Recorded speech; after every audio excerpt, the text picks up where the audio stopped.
All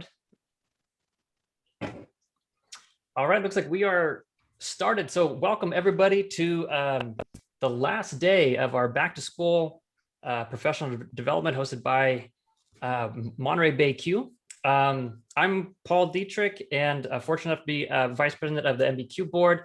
And actually we have some other members of the board as well. And we also have our speakers. So we can just kind of go forward here, maybe just kind of introduce ourselves really quick before we get officially started. So I'll hand it over to maybe let me move my screen here to kind of see. How about Lori, would you like to go first? And we'll kind of go over to Mike next. Hi, I'm Laura Carey. I'm a Monterey Bay CUE board member and secretary for Monterey Bay CUE, and I'm currently a 6th grade teacher for the first time. So that's who I am. Hey y'all, Miguel Ocampo. I am a board member with Monterey Bay CUE and 2nd year assistant principal at Gonzales High School. Awesome, perfect. I know Ben is here.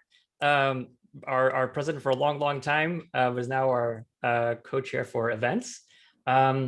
And actually we'll take out on over here and we'll introduce our speakers. So Rod and Will, take it away. How's it going, y'all? I'm Rod Garcia with Monterey COE. I am the program coordinator of computer science and digital learning, and I will pass it over to my teammate, Will. Hey, good evening, everyone. Will Franzell, educational administrator of science on the STEAM team with Rod. And we're happy to see you all this evening. I'm kind of in between right now, right? Dinner time. And yeah, we're excited to be. Is this the finale? Is that what I heard Paul say? Like, this is the big finale to the week long of professional learning. So thanks for the invitation, Monterey Bay CUE. It's always a pleasure to collaborate with you all. All right, so I know we're being recorded, so this is a good thing. If someone's missing it, they'll be able to catch up and watch it when it works best with their schedules. But we just want to kind of go over the objectives for the next 45 minutes or so. And we were invited to do something like this last year around this time to kind of kick off the school year and for teachers to, get a head start on thinking about how to really launch the Student Powered Film Festival with the levels start at kindergarten and go all the way up through 12th grade in Monterey, Santa Cruz, and San Benito. And so today, what Rod and I are going to kind of go through and take you through with our presentation is just help to deepen our understanding of what the film festival is all about. I think I was invited to the very first film festival as an audience member, and I was just super impressed. It might have been 5 or 6 years ago now, with just everything, the presentation and the students' final projects. So just happy to be part of kind of behind the scenes and collaborating with Monterey Bay CUE.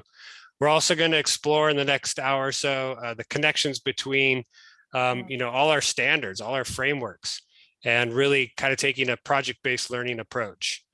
And then we're going to give you some time to think about collaborating with your grade level and determine how you might teach this with your students.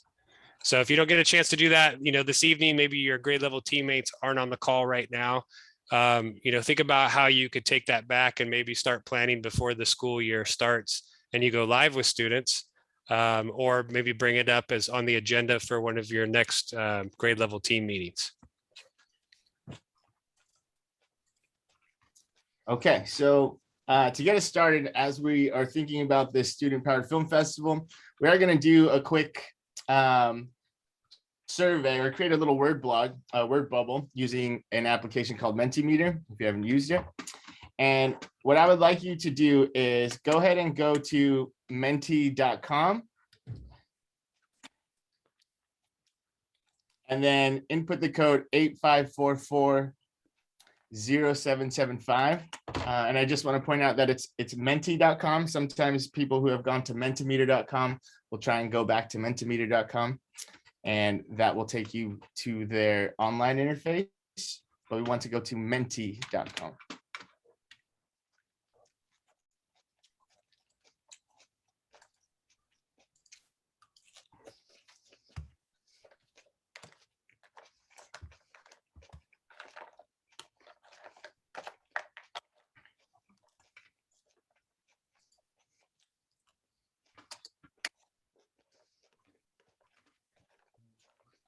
here.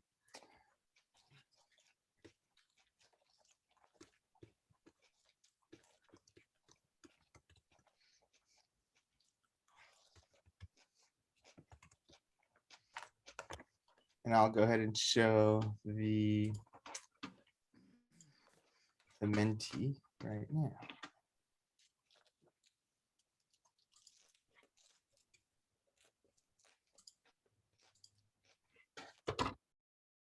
And so for using tools like this, like Mentimeter, it's a good way for you to quickly poll or get some formative assessment on the thinking of your participants. And it is non-threatening because it's anonymous. You could see how this word bubble just continues to populate itself with the words that are being inputted. And I believe the size of the word and things like that may indicate the amount of times it was put in, but I'm not sure if that was actually Mentimeter software that does that. And as we were looking at this, we could see that we have words like creativity, collaboration, artfulness, student engagement, science integration, authentic. All of these words are important to consider when you're thinking about that student-powered film festival. But it's also important to notice that while that continuum exists, there are words in here, that indicate some forms of anxiety and things like that. And so making sure that we are also paying attention to the entire continuum of emotions that could happen with running a project like this is going to be important. So thank you for participating in the Menti. And I will bring us back to our presentation.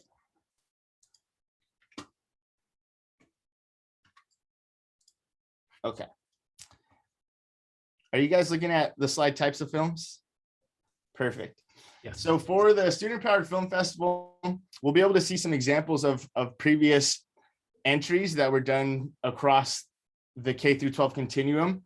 But some of the types of films that can be submitted are documentaries, commercials, interviews, public service announcements, and/or newscasts. So thinking about, and it's not limited to these alone, right? So think about the different ways to portray a student-powered film festival product.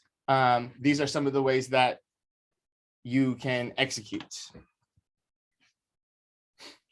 Nice. And then so we have this Venn diagram visual here. Just take a moment to kind of read through it and think about the intersection where, why should we participate, right? So why get involved? Because it is kind of a heavy lift on the teacher's end. But so then what does it really do for our students?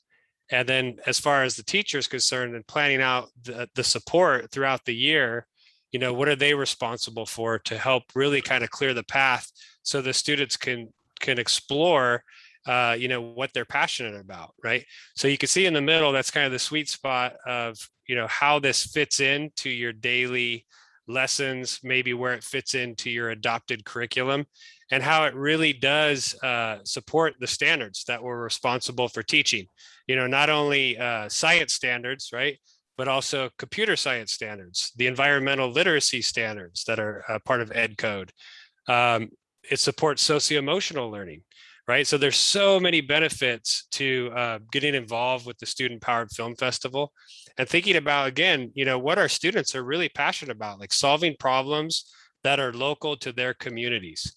They care about these things, right? So we're really empowering them, as you can see there in the visual, that, helping them really make a difference and connect with local partners to, again, to think about what do we want our future to look like in 5, 10, 20 years and beyond? How do we create a sustainable future together? Not just to be aware on Earth Day, but every day. So here we have some of our previous, winners from the elementary band, the middle school, and then the high school. And we wanted to just kind of highlight the middle school video, because I think it's about a minute long. And so just, kind of watch it and think to yourself how this might work if you showed this to your students.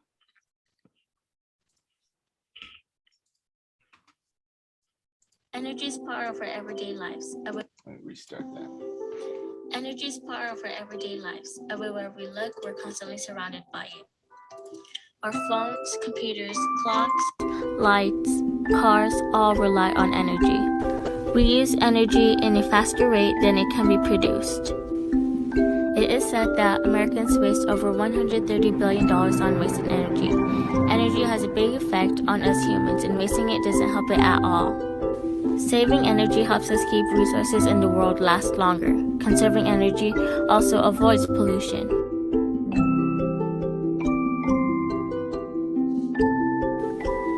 We only have a limited amount of energy in the world, and if we continue wasting energy, it will eventually run out. Stop and help by turning the lights off and unplug when all these are unnecessary.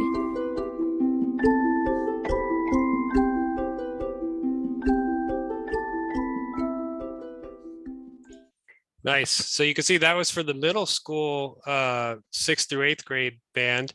And I can say I was just actually in Alisal today working with a 4th grade NGSS standard around energy. So you can see how this spirals throughout the grade bands and how, again, students start thinking about, okay, wait, how much energy are we using? How could we do better?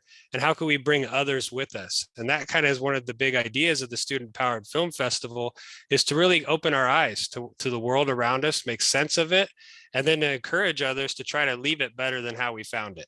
Right. So that's a fantastic video. That was one of the winners from 2018 at the middle school level.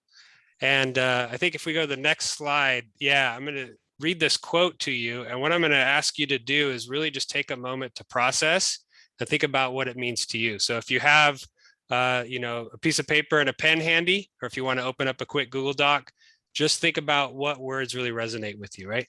So scientific thinking and understanding are essential for all people navigating the world, not just for scientists and other science, technology, engineering, and mathematics STEM professionals.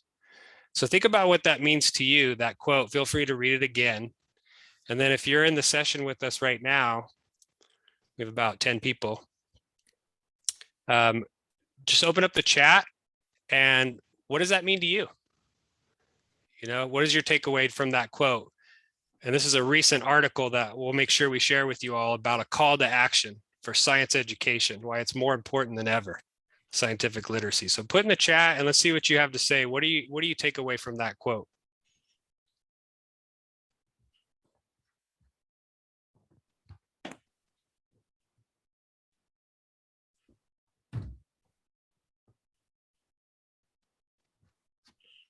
But think about your students as well. So scientific thinking and understanding are essential for all people navigating the world. Think about the world right now, where we are, and think about scientific thinking and understanding and your students. Think about your own family and friends. All right, I see some folks that are filling up the chat. I appreciate Laura. Thank you so much. I'm going to wait for a few more before we kind of highlight.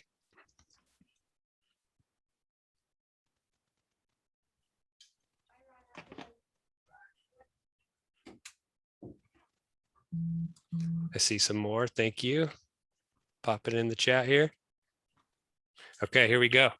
So I see, to function in the world, we need to understand how it works. Absolutely agree. We live in a world that needs to be understood scientifically. We need to understand science to be able to trust it. Oh, well said. Love that. I see scientific thinking, helping kids think like this, brings in a universal vessel for a specific way of thinking in order to understand our world. Love it. We are all scientists in the end. I agree with that too. I think we're born scientists, right? And so we have to kind of nurture that curiosity and to stay curious, right? We come in asking questions, especially if you're like a K2 teacher, they come to us with so many questions. I hope that they have as many questions when they get to middle school and high school, right? So think about that. Scientific literacy, quality of life, not only for each student, but for all of us and the planet. Okay, so that's kind of connecting with the why the Student Powered Film Festival. Where does it all fit in? Why would I put energy into this and really support it in my classroom, right? If we want to go to the next slide, what I want to do is just kind of highlight some resources of where to begin, where to start pulling some resources from kind of vetted places like the California NGSS hub for California is at the San Diego County Office of Ed. And what they've done is put everything in one place. So you're able to go and filter it by your grade level. And yeah, right there at the top. So if you click on that, you'll be able to see, hopefully it's the right link.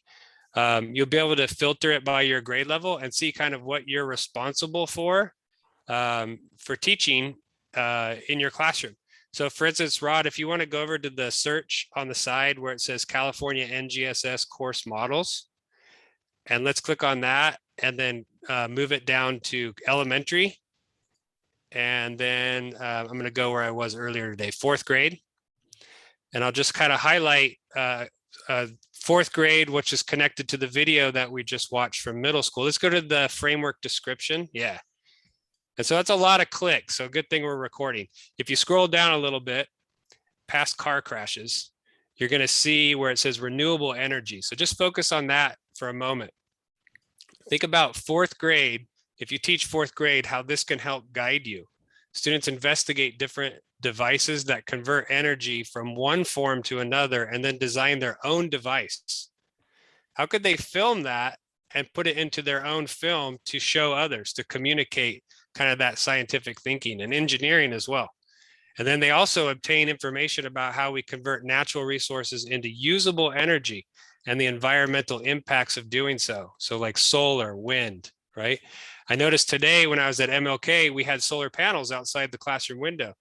But then we had the question, well, what about wind? Could we start incorporating more energy from wind? It gets pretty windy out there sometimes, right?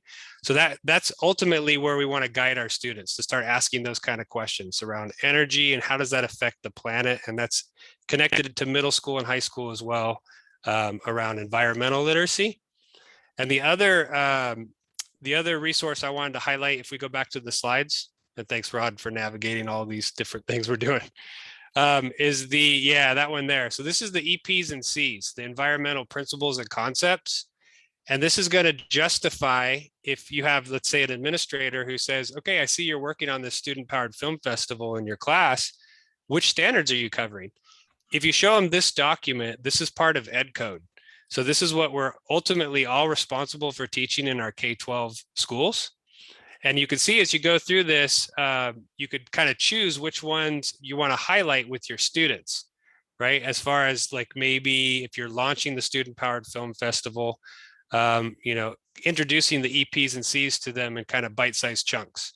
I wouldn't give them, the whole thing necessarily, but maybe one at a time and talk about it and really kind of go a little bit deeper with it.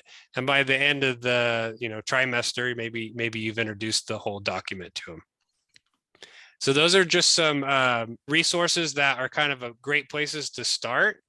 And then if we go to the next slide, I was looking at last year's presentation and they really are kind of the same as far as these vetted resources. So for instance, Project Drawdown, let's just go to that one.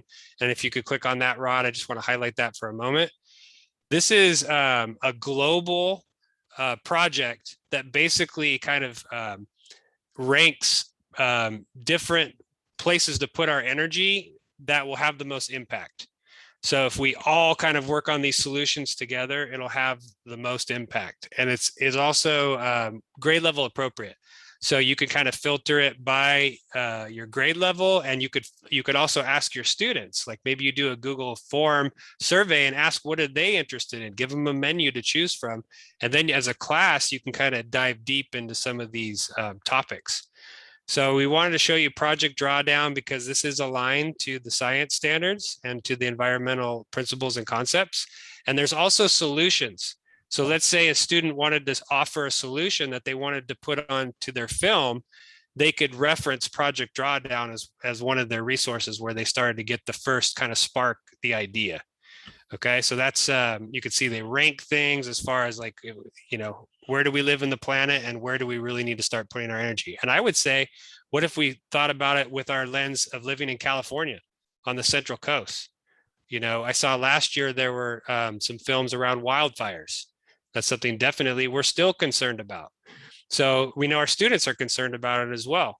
So, kind of giving them a menu to choose from of local problems, either in your district that you teach in, or Monterey County, or depending on your grade level, perhaps California. You could look at the entire state. So just wanted to highlight that project drawdown. And in the interest of time, I'm going to move to the next slide. And this one, we're going to make a little interactive. So if you have the tiny URL, I think Paul said he'd drop that in the chat for us. You'll see this on our next slide. We put some choice boards together. This is new. From last year, we didn't have these 4 resources to share, but now we have 4 to choose from. And what we were going to ask you to do is just give you a couple minutes to click on the choice board and then come back and share what you found in the chat. So you can see there's one that's California Environmental Literacy Initiative. There's a teacher tab. There's also a student tab.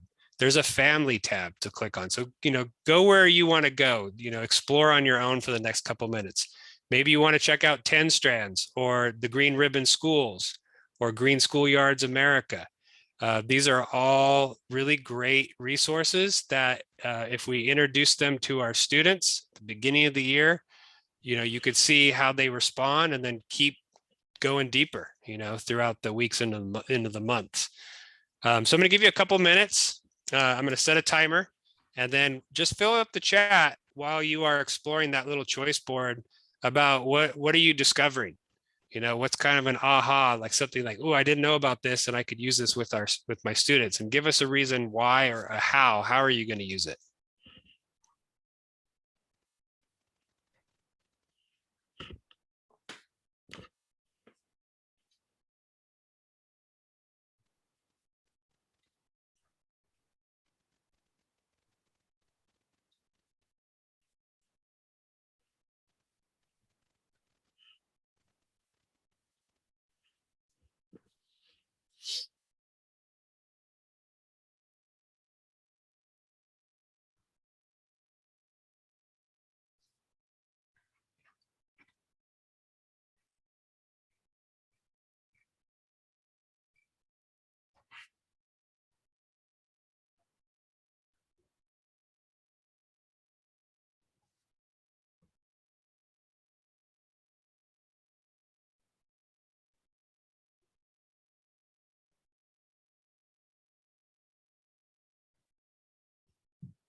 I'll give you another minute. That was 1 minute. I see some folks using the chat. Feel free to use the chat when you're ready. I'm just going to kind of talk through it as I see things popping up. I see the challenge of doing this with first graders. Absolutely. Thanks for sharing. And again, I would suggest if you're teaching first grade, we definitely want to introduce students to those environmental principles and concepts. And we want them to start thinking about like building those foundational building blocks. So when they get up into the upper grades in middle school, they can really go deeper around, thinking about environmental literacy. But one of the things, there's been a lot of data collected and research done on making sure we're not going down like the doom and gloom path of saying like, there's no hope. All the data showing that the planet's not going to make it. We want to make sure that the students have hope and know they can make a difference. And in first grade, there's some grade level appropriate projects that we'll definitely highlight before the end of our session. So, just to try to help them understand they can make a difference at the first grade level for sure.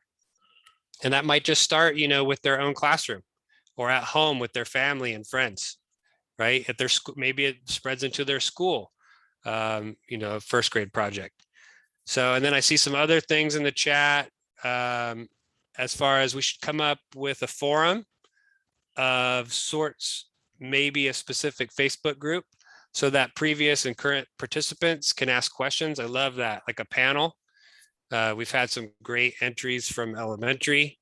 And then I see some folks that explored, Laura explored Green Schoolyards of America, can inspire students to reimagine what their school could be like. Absolutely. So thinking about getting outside more often, right? That Green Schoolyards has that kind of roadmap on how to take class outside and where to put that extra funding. bringing back the school gardens and whatnot, especially students who love science camp and want to bring that experience to school. Yep, totally agree. Bring the science camp experience to your school daily if possible. And then I love the idea of a green ribbon school. Yes, absolutely. So to get green ribbon certified usually takes 2 to 3 years, but maybe this year is the first year to get to tier 1. If we can get our students excited about being green ribbon certified, right? So students could take so much ownership and be agents of change for their school and district. Love it. And then I will be an ELD coach for 6th through 8th grade. Awesome. Great resources to use across subjects, especially with my science teachers. Love it. Thanks for sharing, Monica. And then I see, thanks. We'll hit 1st grade before the end of this session. We'll come back to that. And this would be awesome for ELD. I completely agree. You know, our English learners, we know that when they're engaged in science, they want to listen, speak, read, and write about it, right? So that's, thanks for highlighting that. So again, this is all on that choice board, and I'm going to pass it over to Rod. Good deal, Will. Thank you. Yeah, so given this last year with COVID and everything, people started to hear more of this computer science concept. More and more, I'm hearing more about computer science and the need for ed tech tools and things along those lines. I wanted to show you that computer science actually has adopted standards in California that are comprehensive, and they are K through 12 standards as a way to really build out a comprehensive computer science understanding. And computer science traditionally, when people say, oh, can we do computer science? A lot of that lives in these 2 areas that you see me circling with this Thanos glove here. You have algorithm and programming, which is traditionally coding, right? People will think computer science, oh, coding, I know what that is. And then more recently, we've started hearing more about how ed tech and ed tech tools have started to impact our culture and our school system. So we're hearing more about impacts of computing. A lot of that would manifest itself within a classroom as, let's say, digital citizenship, or usage of how you're using computers within your everyday practice, right? Those things are part of the computer science standards. However, there are 3 other elements of computer science standards that are often overlooked, and those are computing systems, networks and the internet, and data and analysis. Well, doing projects like this, like the Student Powered Film Festival, they, in a lot of ways, embody the non-coding piece of computer science and a lot of these other elements that are still very pertinent towards K through 12 computer science development. And if you wanted to get more into the intricacies of what California computer science looks like, and it's coming like any other standard, because we are seeing that within STEM, computers and technology is the leading industry in terms of job availability. It's the leading industry in terms of competitiveness on the global market. And if you wanted to actually look at the standards here, you could see that there are objectives and standards that go across 5-year-olds all the way to more advanced specialized 12th grade courses, right? And they all go through a set of constructs. Now, within that content, just like you would within NGSS, we always hear about these practices, like the 8th mathematical practices, the science and engineering practices. Well, computer science also has these practices. Oh, sorry about that. They also have these practices embedded within computer science that in a lot of ways align to the other practices that we already substantiate in math and in NGSS. For instance, collaboration, communication, critical thinking, a lot of that data analysis, those things, as long as we talk about them explicitly, they're a through line across all of the academic disciplines. And so I encourage educators or mentors for projects like this to explicitly say that projects like this also embody computer science, right? So that we have our students thinking along the lines of computer scientists' efficiency, right? They feel like they build confidence in their computer science competencies, knowing that they are actually doing computer science things within activities that they already may be doing, but are just hyper emphasized within science or math. And while it's not a standards conversation, I just wanted to put it out there that these standards are coming, and it would behoove us all to really think about how we could best position our students in compulsory ed, that would be K through 12, to position themselves to be competitive in this global job market, in the global economy. And computer science, year in, year out, over the past couple of years, is leading that growth. So bringing us back full circle to the actual student-powered film festival, I created this slide on the slide deck, so please make sure that you have the slide deck. And these are a couple platforms that are EdTech tools. They're actually EdTech tools that you could use to create these videos, right? And so if you're thinking of creating one of these videos for, let's say, a first grader, because I've heard first grade come up, which one of these tools would best suit you and the type of project that you're going to do? And these aren't just links to the software. I had found links to YouTube. So let's say you wanted to use Adobe Spark. If you click on that link, it's actually a tutorial, right? They're beginner's tutorial on how to use all of these applications. So there would have to be a subsequent step of, let's say you watched one of these videos, you enjoyed that how-to, and were like, oh, I can make sense of that.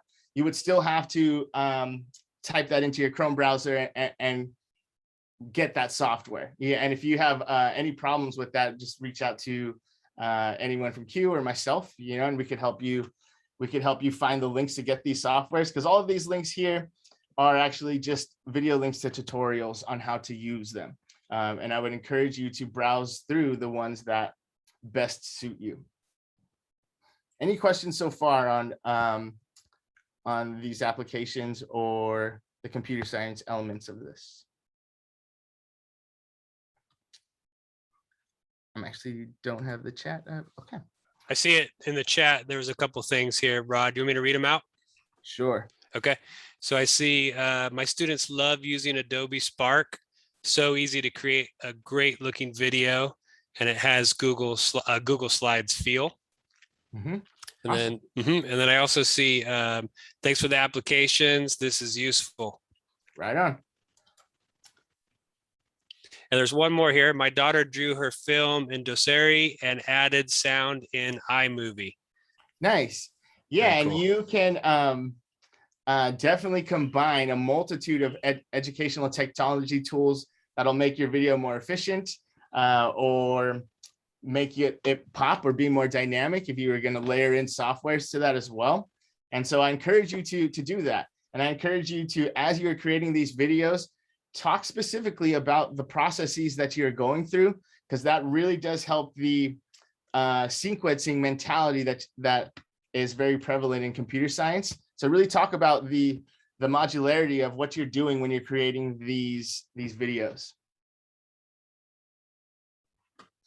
Okay, and then I'll pass it quickly back over to Will for how this integrates ELD. Yeah, so this came up in the chat just a few minutes ago about thinking about our English learners. And, one thing that I've seen districts doing is, making sure that during the ELD designated time for teaching ELD, that thinking about where does science and STEM content really fit. And what we found, especially in the last 15, 16 months of kind of distant hybrid in-person learning, is that when you have students engaged in tasks that involve science, especially, they want to listen, speak, read, and write about it, right? So that's super engaging for them.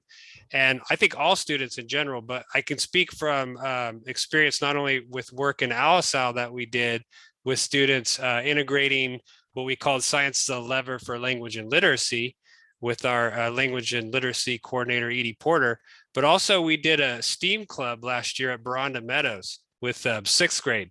And they really focused on making their own films for the Student Powered Film Festival. So all of the students that were in the STEAM club were English learners. And when we did kind of our, our exit surveys, they said that was one of the best experiences that they had been through in their, since the beginning of their educational careers, right? Because they were able to really work on these films both synchronously and asynchronously and get feedback from peers, for the next iteration before it was kind of their final product that they sent to Monterey Bay CUE. So just thinking about, again, when you have support from your administrators, and if you're looking at data and you're looking at your English learners, how could this project really support, again, all of our students, and think about just filtering it for our English learners, especially here in Monterey County. So this slide here kind of gives you some evidence on where it all fits. And again, we'll let you kind of dive deeper into that after today's presentation, if you go back and watch the recording, or if you take a look at that slide at another time. We're going to keep moving because I know we're on time constraints, so I'll pass it back to Rod. Right on. Thanks, Will. So the ISTE standards, I referenced the California K through 12 computer science standards, and those standards were sort of a culmination of a lot of different frameworks that were out there. And one of them is the international ISTE standards out there that was used as an influence towards the California standards. But I wanted to point out some of the constructs within the ISTE standards that really do embody sort of this 21st century learner that operates in a digital space and embody some of the things that a project like this can create, right? And so projects like this do empower our learners more. As we go through here, you could see some of these key words, like communication, collaboration. Again, as I'm mentioning, they are skill sets that we do intentionally develop in an analog space within our classrooms, and we point them out, how they're communicating and collaborating and doing a whole bunch of things.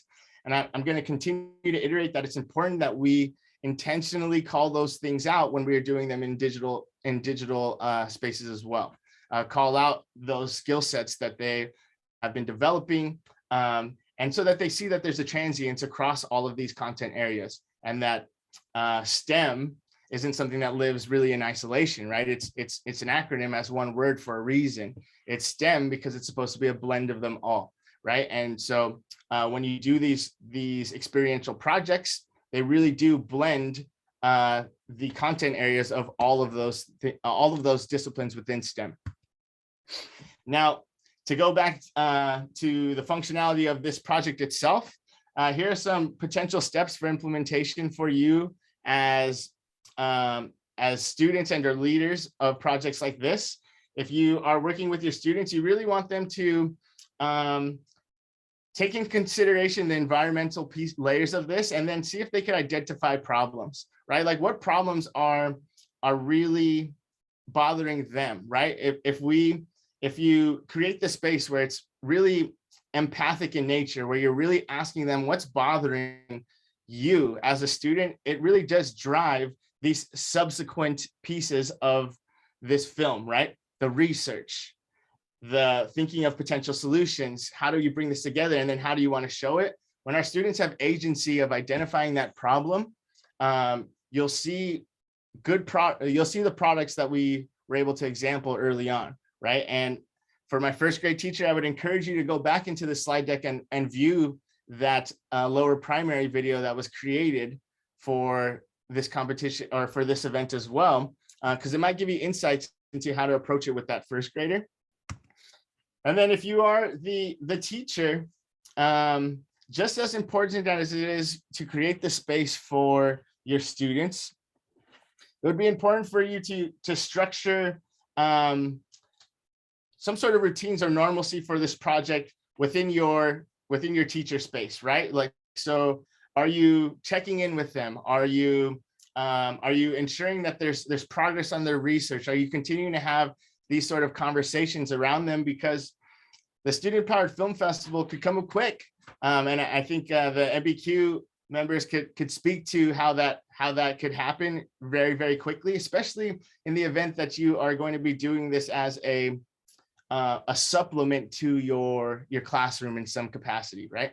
If you just incorporated it into your classroom, maybe that would be more it would be easier to manage in terms of these check-ins. But without that, you really do need to create the structures in terms of check-ins to ensure that our students are most successful, right? I can't stress that enough, because it appears that projects like this will need these mentors, the mentorships. And so before I go to closing thoughts, I want to turn it over to the MBCUE team here to see if they have anything else to interject. Yeah, no, thank you for such a amazing presentations. Very, very informational. It's in that last slide, kind of especially like hit it on the head in terms of really kind of planning ahead, because yeah, you know, April comes around really, really fast. It seems like a long way now, but it's like one of those things where it does approach very quickly. And I think for me, like a big thing that I kind of worked and integrated into my class last year when they were participating in this was kind of going through like this mindset of, you know, not trying to say, okay, we have X amount of months or X amount of weeks until, you know, Earth Day. It was kind of a thing where I really wanted to break up that time into like mini goals that they would hit. So for example, from this week to this week, they would be, you know, they finished up their scripts and their, you know, and maybe like the intros to their videos or something like that. But there would always be a specific day when they should have their video fully done with ample time to kind of make any changes if they wanted to do that. So it's also just about time management, and that's also just kind of played around with a little bit too. But all in all, it's such a fun experience for the kids, and they always have a great time doing this.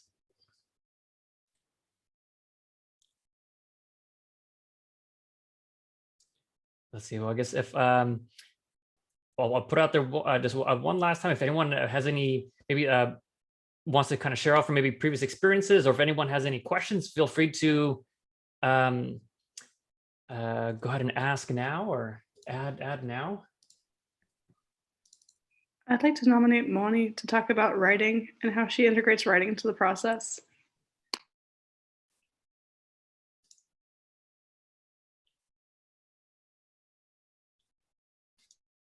You can keep your camera off in the process, by the way. You don't. Okay. Just before we do anything, I know it's boring in the beginning because I go over the rubric for 6th grade writing. Then I go over the film festival rubric. So I know at the beginning the kids are bored. Why can't we just do the film? And I tell them you cannot create a film unless you've done research and you have knowledge on it. So I do a writing assignment that's required. The film is required, but participating in the film festival is not. That's why every year I enter, like when I enter films, I try to make sure that they're not similar. Like, okay, I'll do one on endangered animals, one on solar panels or whatever it is. But I do require a writing assignment before, so that they're doing their research, and I let them pick their own topic. And that's what I do with my daughter too. She wanted to write about sea otters, so I made her do research. And even teaching a 3rd grader what is a reliable resource. And I appreciate all these resources you guys gave me, because I will no longer be participating in this film festival, but I'm hoping that I can somehow duplicate it, even if it's just with my students. But I'm sad that I won't be a part of it anymore, because I've been there since the beginning. Yeah, no, thank you. Thank you so much, Moni. I'm going to put this into the chat too. That's and we'll put this link in the chat when this video gets uploaded to YouTube, and we'll put it in the description. But that's a link to the playlists that we have, so you can actually go back to a certain day. There's I see like there's like a 2018, but you'll actually be able to see the 2021 film festival videos, and so you can actually see the finalists, for the 3 different bands. So there's the elementary, the K5 band is there if you wanted to check that one out as well. And I think just piggybacking on what I think was what Will was saying in terms of choosing a topic. A lot of kids, and what's great about this project is that they get to choose what topic they really want to focus on. So they have, you know, a vested interest in that. And there's what I will, you know, personally do is I'll just kind of, you know, put out some topics out there, you know, like, you know, microplastics, or, you know, different types of pollution. And a lot of the time the kids will come up with all these suggestions that I haven't even heard about. Like I don't have no idea about what light pollution was, but somebody wanted to do a video or an idea on that. But it's great because they get to choose the topics, and they have a lot of more of a vested interest in it because they chose the topic. But it's all great fun. Yeah, and then students become passionate and come up with solutions. Yeah, exactly, Moni. That's one of the biggest things about this project. It's like it's all student driven. Like a lot of the solutions, like they find out about it. So it is awesome. And just to build off what you're saying there, Paul, you know, the curriculum may not have local problems that students are really passionate about. So that's where this student powered film festival can really fill that need. Depending on where your district is as far as like science adoption with instructional materials. And even if they have piloted and adopted materials, it may not have local problems that students really could connect with, right? So, and want to solve. So I did put, while you were speaking, I put in a resource there to kind of give students a menu to choose from around environmental literacy. It's on that same California NGSS hub through San Diego. And that's a great one to kind of put in front of them. So it narrows it down because it's so broad, you know, and especially if you're working, like, let's say with first grade, what menu do you put in front of your first graders? How do you introduce it to them? Right. So I just wanted to share that too, but thank you. No, thank you. Thank you very much. And again, yeah, thank you so much, Rod and Will, for spending some time, taking some time out of your day for this. It's so helpful. And we really, really appreciate it. So thank you so much for this and for everything you guys do. All right, we'll go ahead and wrap it up. I'll close up that. Yeah, thank you guys. Thank you everyone for inviting us again. Thank you. Happy Friday, y'all. Yep. Happy Friday.